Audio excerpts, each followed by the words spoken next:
Hi everyone.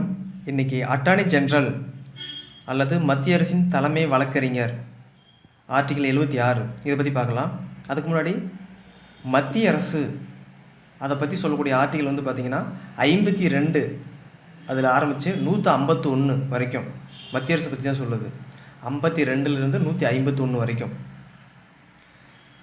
இது வந்து பகுதி 5ல் இருக்குது. பகுதி 5ல் மத்திய அரசு இருக்குது. அந்த மத்திய அரசு பற்றி சொல்லக்கூடிய ஆர்டிகல் 52லேருந்து 151 வரைக்கும். இந்த மத்திய அரசு வந்து 5 கேட்டகரியை பிரிக்கிறாங்க. ஃபஸ்ட்டு வந்து எக்ஸிக்யூட்டிவ் அப்படிங்கிறது 52லேருந்து 78 வரைக்கும். அடுத்து வந்து பார்லிமெண்ட்டு 79லேருந்து 122 வரைக்கும்.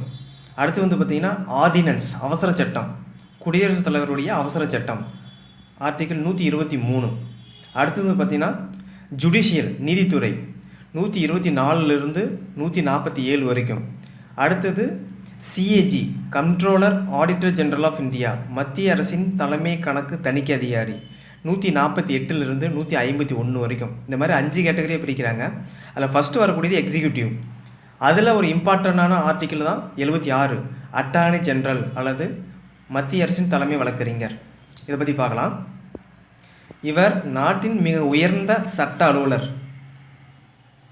அட்டார்னி ஜெனரலை நியமிப்பவர் மற்றும் பதவி நீக்கம் செய்பவர் குடியரசுத் தலைவர்.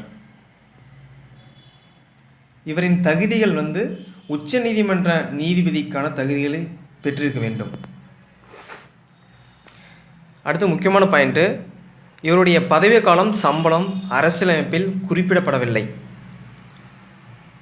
பதவி காலம் வந்து கான்ஸ்டியூஷனில் சொல்லலை. அதனால் எந்தவித முன்னறிவிப்பும் இன்றி குடியரசுத் தலைவரால் பதவி நீக்கம் செய்யப்படுவார்.